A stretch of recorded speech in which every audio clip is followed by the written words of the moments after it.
아울리치가 계속 진행되고 있어요. 그리고 교회적으로도 아울리치 하시는 분들, 또 다녀오신 분들, 준비하시는 분들 여러 가지 시즌이 지나고 있습니다. 저희 오늘의 교회는 이 7, 8월이 거의 아울리치에 집중되어 있는 시간들인데, 아까 대표 기도자분도 기도해 주셨지만 저희는 인도네시아 아울리치를 다녀왔고, 이제 8월 달에는 국내 아울리치를 준비하고 있습니다. 제가 입고 있는 이 옷이 인도네시아의 전통복이에요.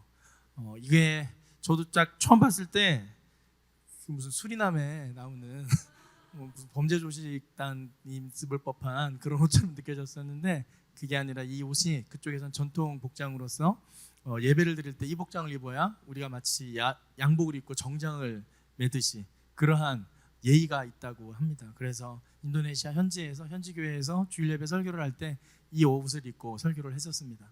그래서 오늘 우리 해단식 겸 또 아울리치 보고 하는 시간에 의미가 있을 것 같아서 한번 입어봤습니다. 어울리나요? 네, 또 너무 어울린다고 하지 마세요.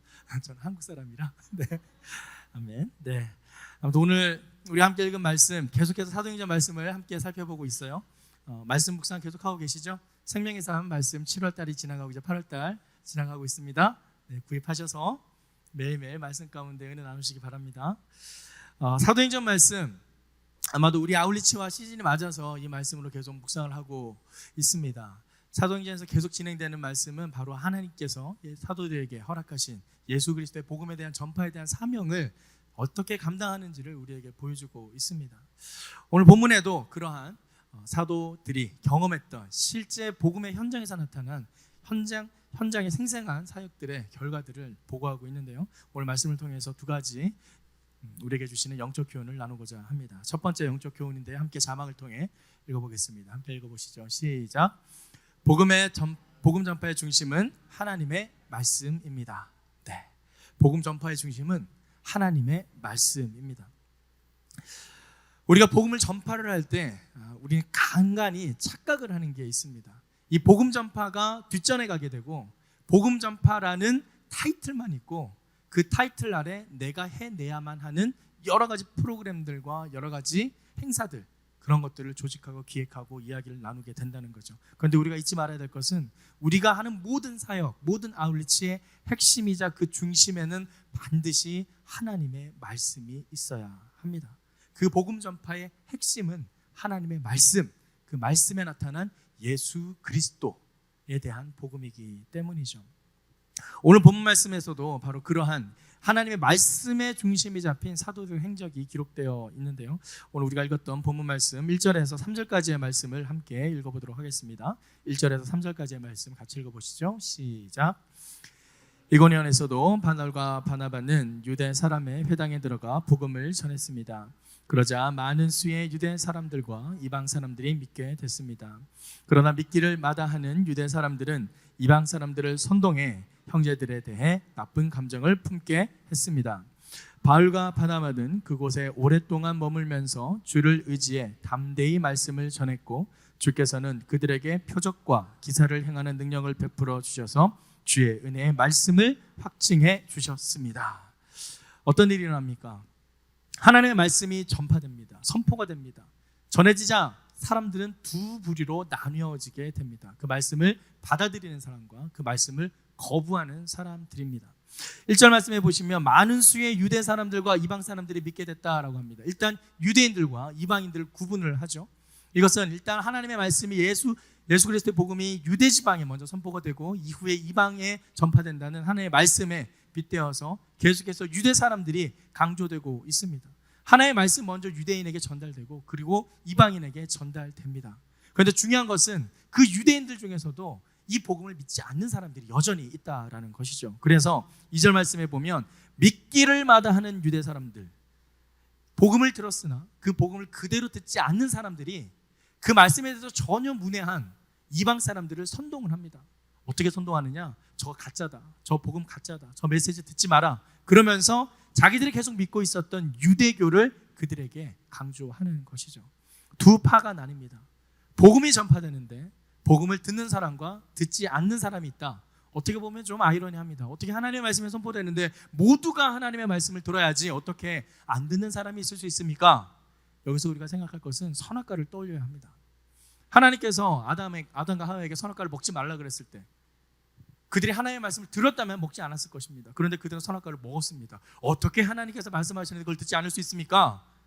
똑같은 질문이에요. 어떻게 하나님의 말씀이 선포됐는데 듣지 않는 사람이 있을 수 있습니까?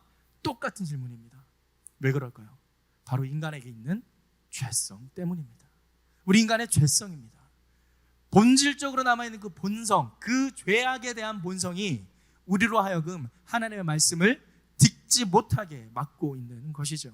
하지만 하나님의 은혜를 누리는 자는 그 본성을 거슬러서 하나님의 말씀을 듣게 됩니다. 그래서 늘 강조하는 것이지만 우리 인간은 타락해서 인간적인 본성에는 전혀 선한 것이 없지만 우리가 조금이라도 선한 것을 생각한다면 그것은 하나님의 은혜다. 그렇기 때문에 여러분이 이 자리에 앉아있는 것 자체가 이미 하나님의 인도하심을 받은 하나님의 은혜다라는 사실이죠. 여러분들 교회를 나왔다라는 것, 교회 문을 열었다는 것, 교회로 발걸음을 향했다라는 것 그 자체가 인간의 죄악된 본성을 거슬러서 하나님의 은혜 가운데 있다라는 사실을 증명해 줍니다. 그런데 여전히 인간은 그 죄악된 본성을 버리지 못합니다. 언제까지요? 죽을 때까지요. 그래서 이 이야기는 우리가 죽기까지 예수 그리스도를 다시 영접하고 다시 만나는 그날까지, 최후의 심판이 있는 그날까지 계속 이어집니다. 그 과정을 우리는 소위 말하는 성화의 과정이라고 합니다. 그 성화의 과정 속에서 우리는 계속 성장하고 성숙하고 어쩔 때는 또 넘어졌다 다시 또 일어나게 되는 그러한 수많은 신앙생활을 하게 된다라는 것이죠. 지금 이들이 겪고 있는 사도 바울을 비롯해서 사도들이 복음을 전했을 때 하나님의 메시지를 들었음에도 듣는 이와 듣지 않은 이가 나타나는 이 두 가지 형상, 이것은 너무나도 당연한 현상이죠. 복음이 증거되는 곳에는 바로 이 두 가지 반응이 항상 함께 나타납니다. 정리하면 구원의 보편성과 구원의 제한성이라고 말할 수 있습니다. 또 다른 말로 하면 구원의 선택과 구원의 유기라고 할 수 있습니다. 그렇다면 하나 궁금한 게 생깁니다. 그럼 누가 선택받았고 누가 유기되었느냐? 누구는 선택받고 누구는 버림받았느냐? 누구는 천국을 가고 누구는 지옥을 가느냐? 그걸 알 수 있습니까? 누가 알 수 있을까요? 하나님이 알 수 있습니다. 하나님만이 알 수 있어요. 인간은 알지 못합니다. 그렇기 때문에 여기에 우리가 하나님의 복음을 모두에게 전해야 할 이유가 생기는 겁니다. 지금 이 자리에 있는 사람들 중에서도 하나님의 선택받은 자가 있고 선택받지 않은 자가 있을 수도 있습니다. 그것을 우리는 모릅니다. 저는 여기 있는 분들은 다 하나님께 선택받은 자라 믿습니다. 그래서 저의 믿음이에요. 그런데 그 결과는 하나님만 아십니다. 그래서 우리는 누구에게나 복음을 전해야 한다라는 것이죠. 주중에 한 자매님이 저에게 문자를 보내서 좀 문의를 했어요. 말씀을 묵상하다가 베드로가 감옥에서 풀려나는 장면이 있잖아요. 그 장면에서 베드로는 하나님의 은혜로 구원을 받았어요. 얼마나 큰 은혜입니까? 사람들이 다 놀라고 그가 살아났다는 것이 맨 처음에는 로데라는 여자가 그걸 얘기를 하니까 어디서 그런 거짓말하는 게 감옥에 있는데 막 그랬다가 진짜 살아난 걸 보고 다 하나님께 영광 돌리면서 기뻐했습니다. 그런데 문제는 그렇게 베드로는 살아났건만 이제 베드로가 감옥에서 탈출했으니 그 탈출을 못하게 막아야 했던 보초를 섰던 사람들, 그들은 어떻게 됐나요? 헤롯 왕이 신문을 하다가 결국 다 죽여버립니다. 아니 그러면 모든 만인을 구원하겠다라는 하나님의 사랑은 어디에 있습니까? 베드로만 쏙 구해내서 그만 살리고 베드로를 구하기 위해 죽어버린 다른 사람들의 생명은 어떤 겁니까? 어떨까요? 여러분은 어떻게 생각하세요? 간단합니다. 모릅니다. 제가 알 수가 없습니다. 그건 하나님의 섭리거든요. 하나님께서 그들의 죽음을 통해 그들의 희생을 통해 또 어떠한 역사를 써나가실지는 하나님께서 우리에게 보여주시는 것이지 그들이 지옥을 갔는지 천국을 갔는지 그들이 왜 죽었는지에 대한 답은 저는 알지를 못합니다. 또한 그 어떤 목사님에게 또 어떤 신학자에게 물어봐도 정확한 답을 해주는 사람은 없을 겁니다. 왜냐하면 그것은 하나님의 섭리 가운데 이루어진 역사이기 때문이에요. 옛날에 어떤 해석하기 유능한 신학자가 와서 이런 설명을 했던 적이 있어요. 어떤 사람이 총을 겨누어서 총을 머리에 대고 이렇게 방아쇠를 당기기 직전에 하나님에 대한 맹세를 못하게 하는 거죠. 네가 하나님을 안 믿으면 살 것이고 믿으면 죽을 것이다. 이러면서 방아쇠를 당겼대요. 그러고 있을 때 그 상황을 생각할 때 그럼 하나님의 공의와 정의는 어디에 있는가? 그때 하나님은 살아있을까요? 결국 방아쇠를 당겨서 그가 죽었을 때 하나님의 정의는 어디에 있을까요? 이 똑같은 질문이 어디로 가냐면은 선악과로 가게 돼요. 왜 하나님 우리에게 선악과를 줬을까요? 차라리 처음부터 선악과 주지 말고 선악과 그런 거 없이 그냥 함께 살면 되지. 왜 그런 에덴 동산에다가 선악과를 만들어 놔가지고 우리한테 그런 선택에 고민을 하게끔 만들었습니까? 처음부터 그런 고민을 하지 않게끔 만들었으면 우리가 이런 죄악에도 빠지지 않고 영원히 하나님과 동행하며 살았을 건데 왜 그랬습니까? 라는 질문과 똑같습니다. 그런데 왜 하나님 우리에게 선악과를 주셨을까요? 하나님은 우리를 인격적으로 만드셨기 때문입니다. 어떤 인격인가? 하나님이 마음대로 컨트롤하는 것이 아니라 우리가 스스로 하나님께 사랑을 고백하고 예배하러 나오기를 바라는 인격적인 존재로 우리를 만드셨기 때문이에요. 그래서 선악과를 둘므로써 하나님의 사랑을 확증하신 거예요. 선악과를 통해 내가 너희를 로봇으로 만든 것이 아니라 인격적인 존재로 나와 함께 동행하는 자로 만들었다라는 거예요. 하나님이 만약에 우리를 로봇으로 만들어서 나만 존중해라, 나만 경배해라, 나만 예배해라, 내 말만 들어라고 프로그래밍해서 입력했다면 우리는 그렇게 살았겠죠. 그게 그러면 인간일까요?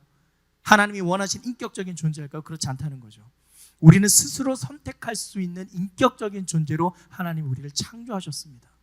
그래서 우리에게 선악과를 먹지 말라는 명령을 내리시고 그 말씀에 순종하도록 만드셨어요. 그런데 그것을 거부한 것이 우리의 본성이고 죄악이었습니다. 이해되세요?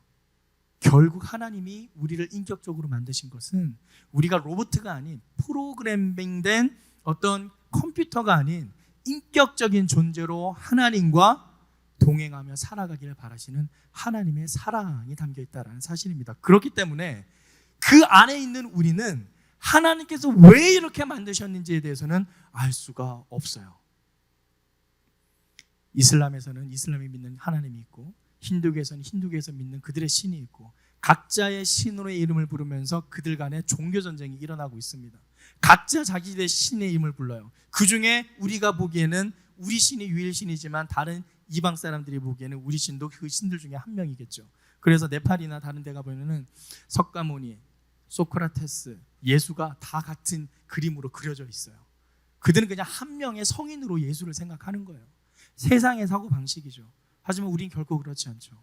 유일하신 이름, 구원받을 만한 이름은 오직 예수 그리스도 한 분뿐이라고 우리는 분명히 이야기를 합니다. 그렇기 때문에 하나님께서 우리에게 하시는 모든 일을 우리는 모두 다 이해하기는 어렵습니다. 만일 우리가 하나님께서 우리에게 행하신 모든 일을 이해한다면 그것은 우리가 신이 되겠죠. 그래서 여기에 신이 확실히 존재한다는 거예요. 하나님을 완벽하게 이해할 수 없기 때문에 그분이 신이 되는 겁니다. 인간이 신을 완전히 이해한다면 그건 신이 아니겠죠. 인간의 사고 안에 존재하는 또 다른 뭔가의 존재겠죠. 하나님은 신이기 때문에 우리가 이해할 수 없는 분입니다. 그렇기 때문에 하나님은 이해의 존재가 아니라 믿음의 존재이고 예배의 대상이 되는 것입니다. 지금 오늘 본문에 선택된 누군가는 선택받았고 믿음을 받아들이고 누군가는 하나님의 말씀을 받아들이지 않는 자들, 그 두 부류를 통해서 하나님 분명 우리에게 주시는 메시지가 있어요. 우리는 거기에 집중을 해야 됩니다. 베드로가 구원을 받았지만 그를 지켜야 했던 보초병들은 죽임을 당했어요. 거기서 우리는 죽은 보초병들에 대한 안타까운 마음은 있으나 그 전체 본문을 통해 하나님께서 우리에게 전하시고자 하는 메시지의 핵심은 무엇인지를 봐야 한다라는 것이죠. 거기서는 베드로를 구원하시는 하나님의 섭리를 바라보아야 합니다. 지금 오늘 말씀에서는 말씀이 전파되었으나 말씀을 듣는 자가 있고 듣지 못하는 자가 있다라는 것을 우리는 알아야 하고 그 와중에 이 사도들이 어떻게 반응했는지를 우리는 유심히 살펴보아야 합니다. 이러한 두 가지의 유형, 누군가는 말씀을 받아들이고 누군가는 말씀을 받아들이지 않는 상황, 이 상황은 사도행전 곳곳에 기록되어 있습니다. 한번 예를 볼까요? 사도행전 4장 1절에서 4절까지의 말씀입니다.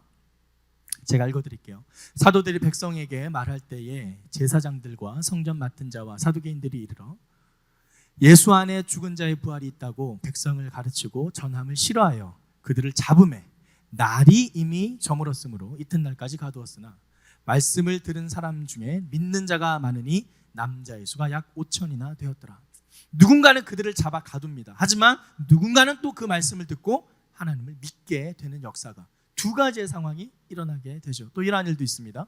4장 16절에서 18절 말씀에 보면 이 사람들을 어떻게 할까? 그들로 말미암아 유명한 표적 나타난 것이 예루살렘에 사는 모든 사람에게 알려졌으니 우리도 부인할 수 없는지라.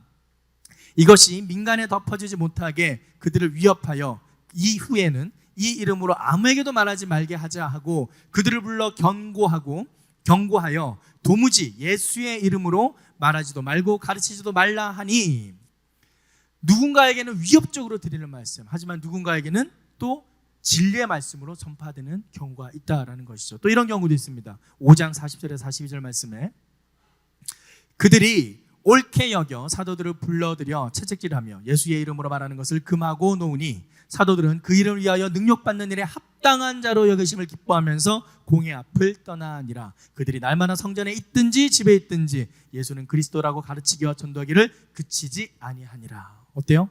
그들이 채찍질하고 예수님의 이름으로 말하는 걸 금지하더라도 계속해서 예수 그리스도의 이름을 전파합니다. 받는 고통을 오히려 더 기뻐합니다. 왜요? 예수 그리스도의 복음이 전파되고 있기 때문이죠. 또한 이런 일도 있습니다. 사도행전 17장 4절 5절 말씀에 이렇게 기록되어 있습니다. 그 중에 어떤 사람 곧 경건한 헬라인의 큰 무리와 적지 않은 귀부인도 권한을 받고 바울과 신라를 따르나 그러나 유대인들은 시기하여 저자의 어떤 불량한 사람들을 데리고 떼를 지어 성을 소동하게 하여 야손의 집에 침입하여 그들을 백성에게 끌어내려고 찾았으나 소동이 일어납니다. 하나님의 말씀이 선포되고 예수 그리스도의 이름이 전해지자 소동이 일어나요. 여러분이 소동이 일어났다는 것에 방점을 두십시오. 기억하십시오. 또 이런 일이 있습니다. 17장 13절 말씀에 데살로니가에 있는 유대인들은 바울이 하나님의 말씀을 베레아에서도 전하는 줄 알고 거기도 가서 무리를 움직여 소동하게 하거늘. 또 소동이 일어납니다. 예수 그리스도의 복음이 전파되는 곳마다 소동이 일어납니다. 난리가 납니다. 만약에 아까 전에 제가 처음 질문했던 것처럼 정말 하나님의 살아계신 말씀이라면 그들의 마음을 열어서 하나님의 말씀이 들어가게끔 해야 되는 거 아닙니까?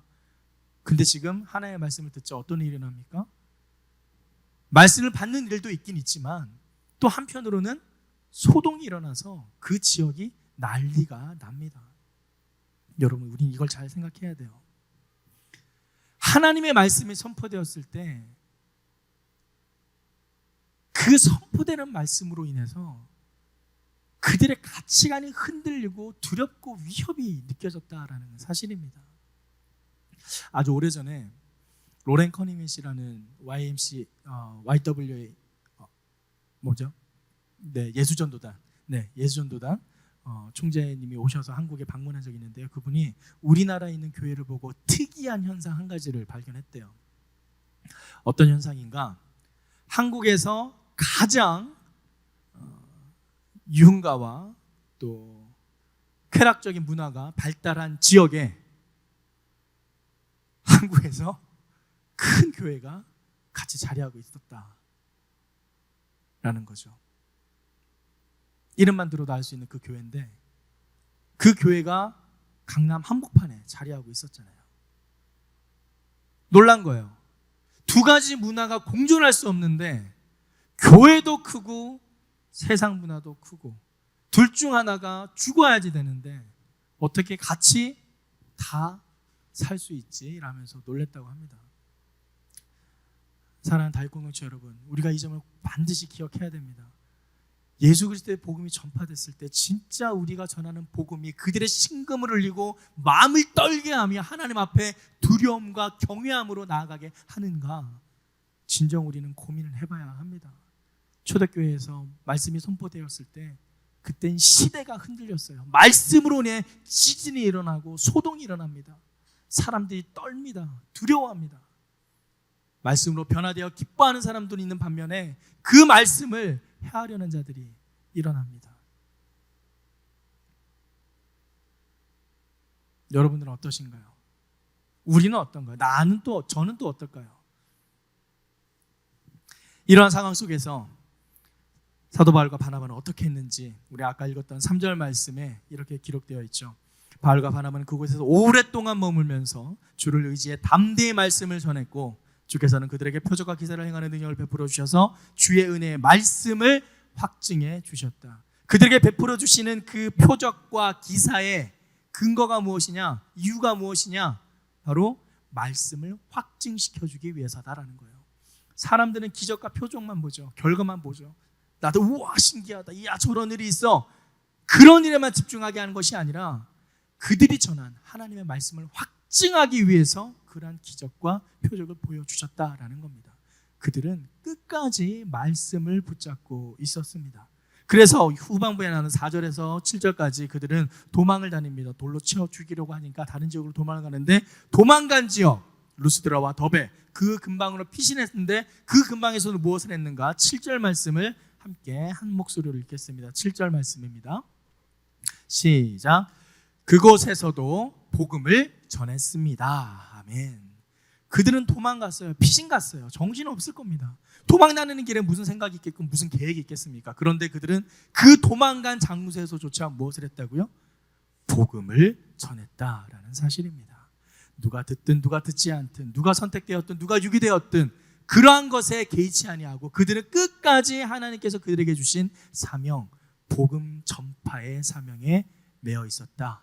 즉 하나님의 말씀에 붙잡혀 있었다라는 사실입니다.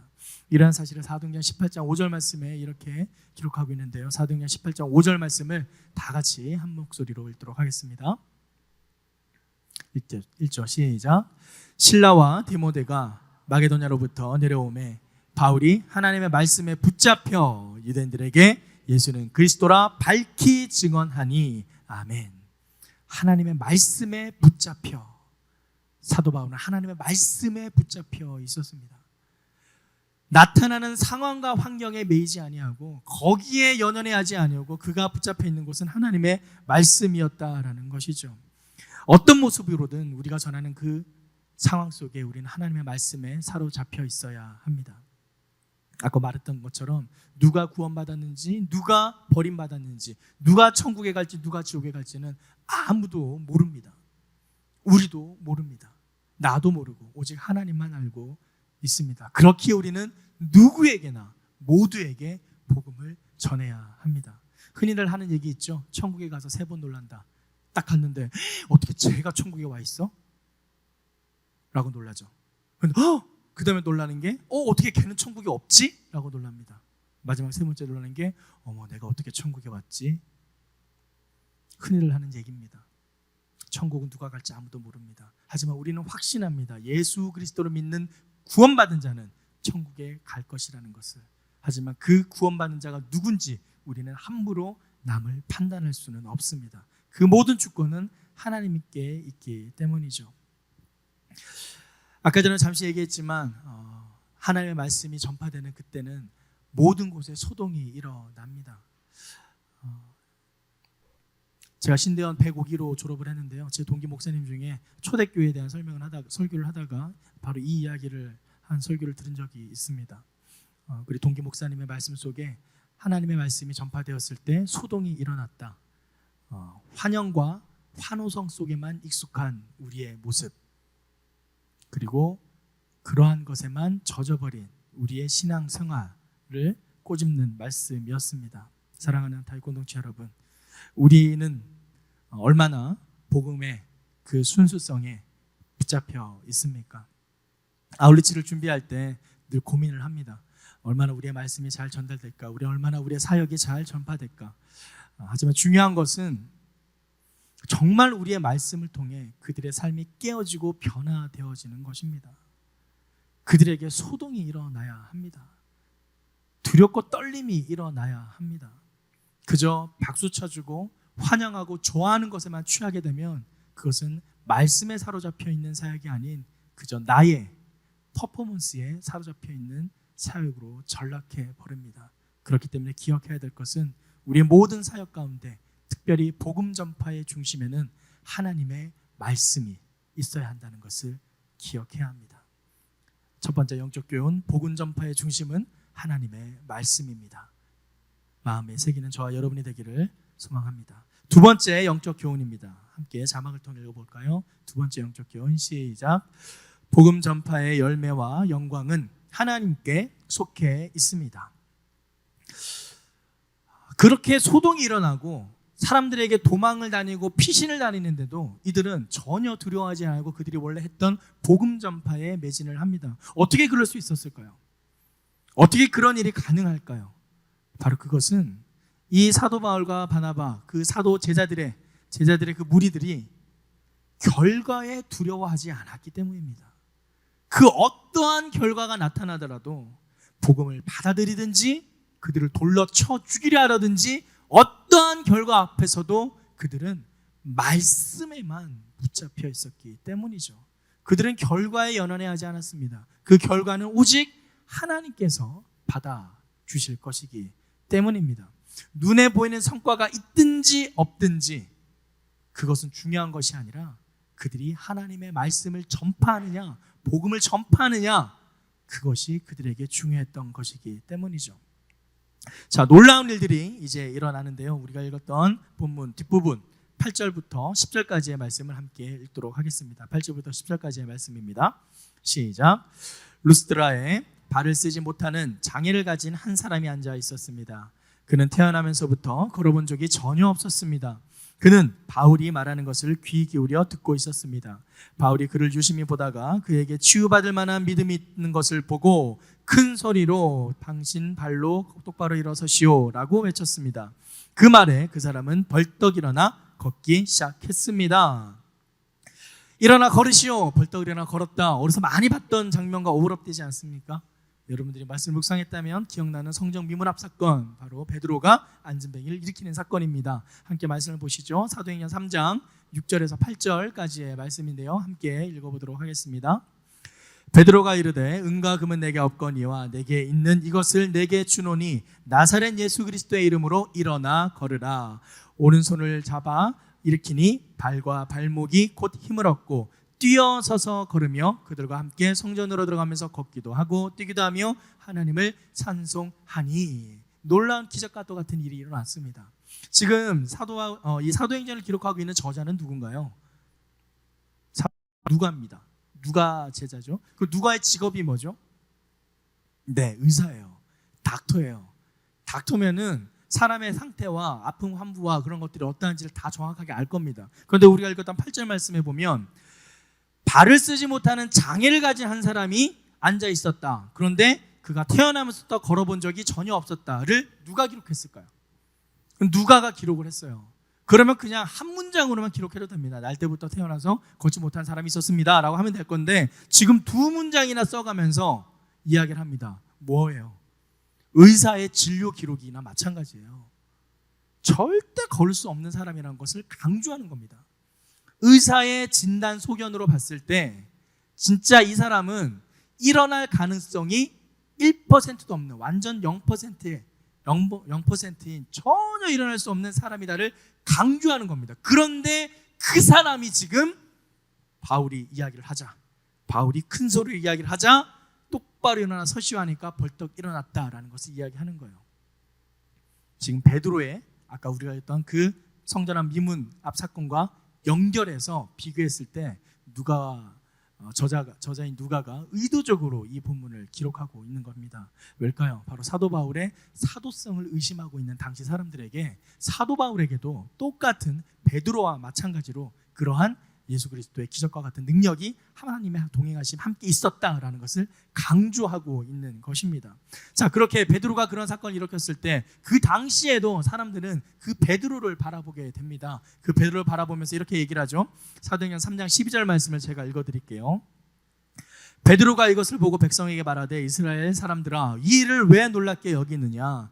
우리 개인의 권능과 경건으로 이 사람을 걷게 한 것처럼 왜 우리를 주목하느냐, 왜 나를 주목하냐고. 이건 하나님의 능력으로 말미암는 거지 내가 한 것이 아니다라면서 그 영광을 하나님께 돌렸습니다. 자기의 것으로 취하지 않았던 베드로의 모습을 우리는 기억을 합니다. 마찬가지예요. 지금 똑바로 일어서자마자 어떤 일이 일어나는가. 11절 12절 계속 보면은 그 당시에 그 루스다를 방문했던 전설적인 이야기가 있었습니다. 바로 제우스와 헤르메스라는 그 그리스 신화에 나오는 신들이 그 동네를 방문했다는 그 전설이 있었는데, 그 전설이 갑자기 떠올라 사람들이 깜짝 놀라면서 자기 나라만의 사투리를 써가면서 놀랍니다. 그래서 11절 말씀에 뭐라 그래요? 루가오니아말로 소리 질렀습니다 그러잖아요.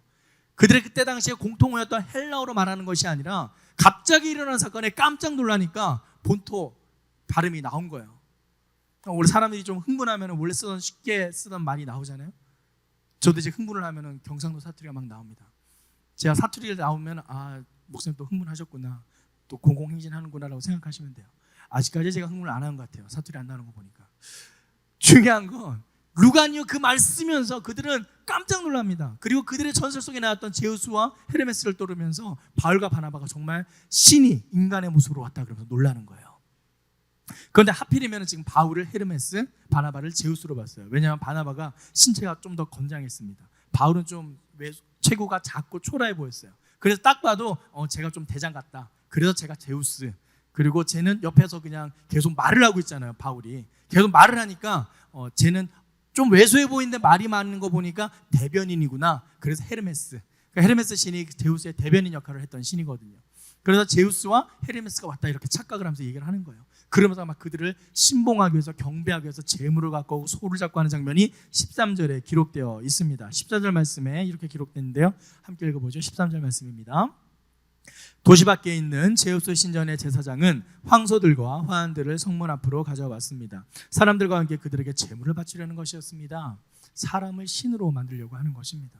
이러한 전통이 이미 이 시대에도 있었다라는 것이죠. 이 시대에 기록이 되어 있었다면 그 이전에도 계속해서 이렇게 사람을 신격화하는 모습들은 남아 있었다라는 것을 확인할 수 있습니다. 실제 오늘날에도 마찬가지입니다. 혹시 여러분 네팔에 쿠마리라고 들어보신 적 있으세요? 조그마한 10살 되기 전에 여자아이를 신격화시키는 겁니다. 여러 가지 검증 방법들이 있어요. 예언도 해야 되고, 웃지도 말아야 되고, 울지도 않아야 되고, 여러 가지 조건들이 되게 까다로워요. 그런 거 모든 시험, 자격 테스트를 통과한 여성, 여자아이, 조그마한 여자아이, 10살 이전의 여자아이를 신격화시켜서 신당에 모셔놔요. 집에 가둬두는 거예요. 그럼 걔는 평생까지는 아니고 일정 기간을 신처럼 살아야 돼요. 그래서 그 아이가 짓는 표정 하나, 말 하나, 제스처 하나를 사람들은 예언이 담겨 있다라고 착각을 하면서 신봉을 합니다. 그런데 웃기는 건 그 신의 역할이 언제 끝나느냐? 상처가 나서 피가 나거나, 여성이기 때문에 초경을 하게 될 경우 피가 날 때, 첫 피가 몸에서 나올 때, 그때 신의 임무가 박탈당하게 된다라고 이야기를 해요. 그럼 그 신의 임무가 박탈당하면 그 다음에 인생은 어떻게 되는가? 정말 평범한 인생을 살아간다 그래요. 완전 평범한, 아무도 그 사람이 쿠마리였는지 뭐였는지 인정도 안 해주고, 정말 호황되고 헛된 그러한 신격화되는 모습이 지금도 네팔에서는 있습니다. 얼마 전에 제가 KTX 타고 저 남쪽 지방을 가는데 거기서 봤어요. 해남 아울렛 갈 때 봤던 것 같아요. 그때 영상에 쿠마리 영상이 떠 있더라고요. 너무나 안타까웠습니다. 지금도 저렇게 인간을 신격화하면서 신으로 모신다니, 요즘 시대에.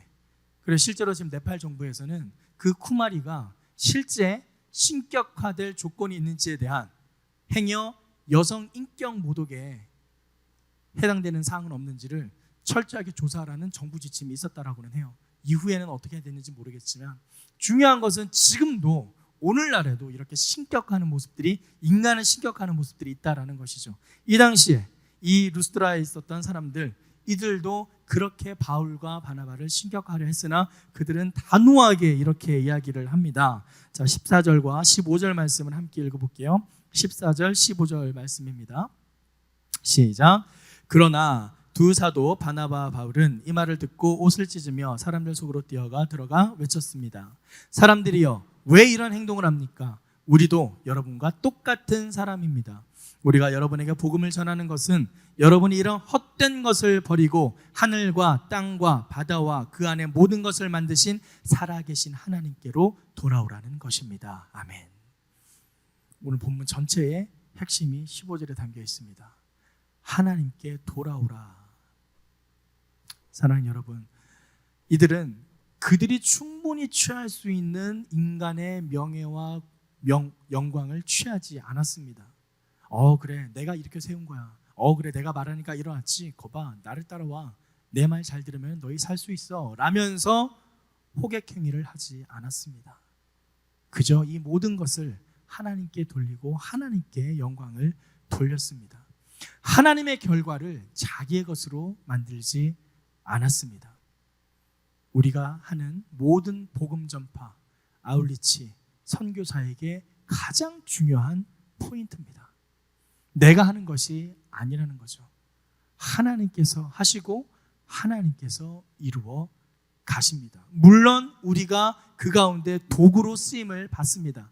각자의 은사와 달란트에 따라서 각자 쓰임을 받으나 그 쓰임을 통해서 나타나야 할 것은 나의 재능과 나의 능력이 아닌 하나님의 능력과 하나님의 영광이다라는 것이죠.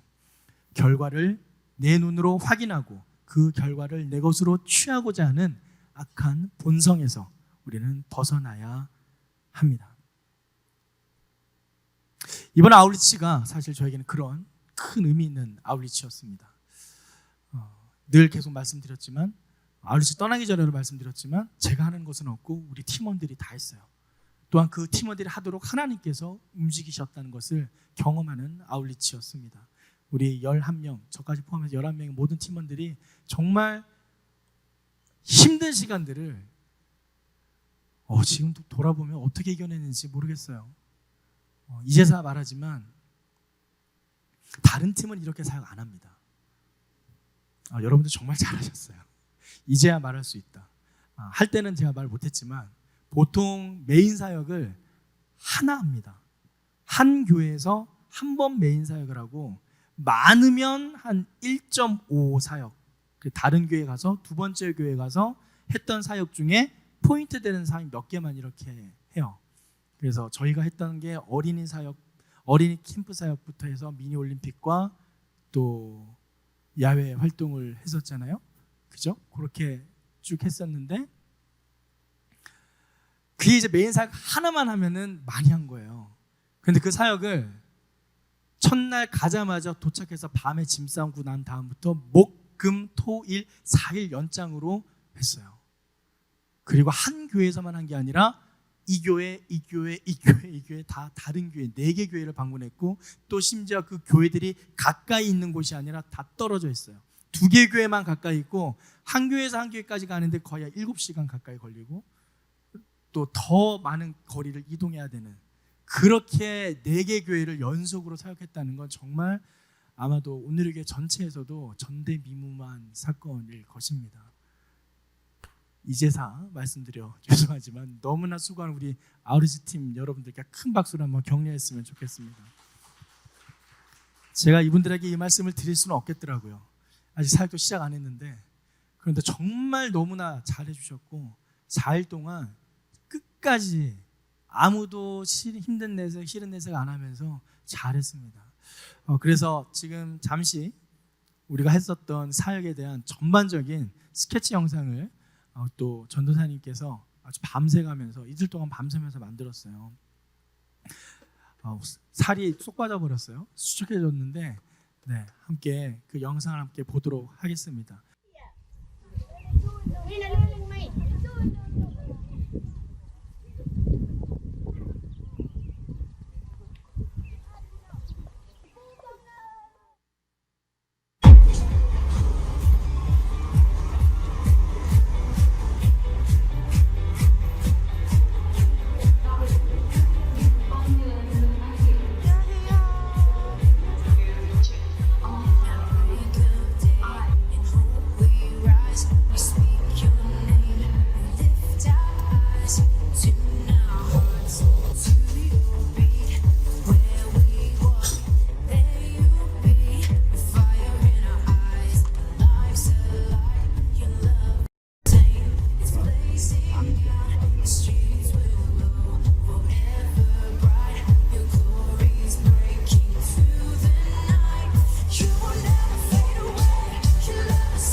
좀 빠르게 지나갔지만 어떻게 사역했는지 한눈에 볼 수 있는 좋은 영상인데요. 저희 단체 단톡방에도 올려놓을게요. 함께 계속해서 리뷰 보시고 물론 여기 저희끼리만 아는 좀 표현도 있어요. 뭐 민첩한 윤민이라든지 윤민이가 되게 민첩했거든요. 거기서 사역들을 이렇게 연속적으로 4개 교회를 섬기는 게 쉽지가 않습니다. 그런데 우리 팀원들 한 분 한 분이 너무나 애써주시고 수고해 주셔서 정말 잘 감당했습니다. 놀라운 것은 이러한 사역들을 통해서 그 지역에 있는 아이들이 우리를 보고 너무나 기뻐하고 놀라워했다라는 것이죠. 연예인이 된 팀원분들도 있어요. 한국 사람을 너무 좋아하는 거예요. 그래서 한국인이면 다 좋아하는 겁니다. 그래서 심지어는 저뿐만 아니라 우리를 그냥 만지기만 해도 너무나 까르르 거리면서 막 좋아하면서 도망가요.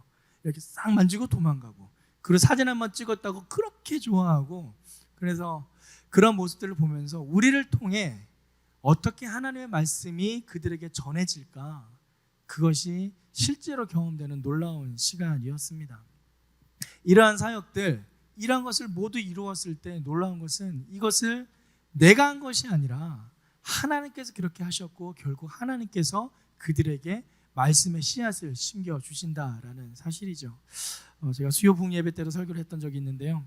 제가 한 8년 전에 이러한 설교를 했던 적이 있어요. 고등부 친구들에게 이렇게 설교를 했었는데, 우리가 생각하는 100%의 가능성은 이루어지지 않을 수 있지만 우리가 생각 못하는 하나님의 가능성은 100% 이루어진다. 놀랍죠? 이거 제가 썼어요. 저도 쓰면서 제가 깜짝 놀라가지고 막 설교 명언 중 이러면서 남겨놓은 거예요. 다시 한번 읽어드릴게요. 적으세요. 우리가 생각하는 100%의 가능성은 이루어지지 않을 수 있지만 우리가 생각 못하는 하나님의 가능성은 100% 이루어집니다. 실제로 그렇습니다. 내가 100%라 생각했다 하더라도 그것이 100%가 아닐 경우가 너무나 많다라는 것이죠. 오히려 내가 생각 못한 것으로 하나님 그 100%를 완전히 뒤집어 엎으셔서 반전의 역사를 이루어 가신다라는 사실입니다. 그렇기 때문에 준비되는 모든 과정이나 모든 결과를 하나님께 맡길 때 우리는 그 상황에 연연해하지 않고 하나님의 말씀을 온전히 전할 수 있습니다. 오늘 본문에 등장하는 이 사도 바울과 바나바, 그들은 그들을 박해하고 핍박하는 사람들의 그 상황 속에서도 끝까지 말씀에 붙잡혀 복음의 중심을 놓치지 않았습니다. 그리고 그 모든 결과를 하나님께 올려드렸습니다. 사랑하는 다윗공동체 여러분, 복음의 전파의 그 열매와 영광은 하나님께 속해 있습니다. 그렇기 때문에 우리는 더욱더 그 복음 전파 중심에 있는 하나님의 말씀에 붙잡혀 살아야 될 줄 믿습니다. 인도네시아 아울리치가 이렇게 은혜로웠던 것처럼 이제 8월에 있을 국내 아울리치 양주 진리교회에서도 동일한 하나님의 은혜가 이어갈 줄을 믿습니다. 위에서 함께 기도해 주시고 여기는 모두가 함께 갑니다. 지난번 단톡방에 광고한 것처럼 그날 주일 예배는 없습니다. 그날 8월 둘째 주 다윗공동체 여기에서 드리는 예배는 없어요. 우린 다 같이 2시에 저쪽 교회 양주진리교회 가서 마무리 예배를 거기서 드립니다. 그래서 여기 있는 모든 우리 다윗공동체 구성원들이 함께 한 마음으로 아울리치를 준비하며 기도하며 나아가기를 소망합니다.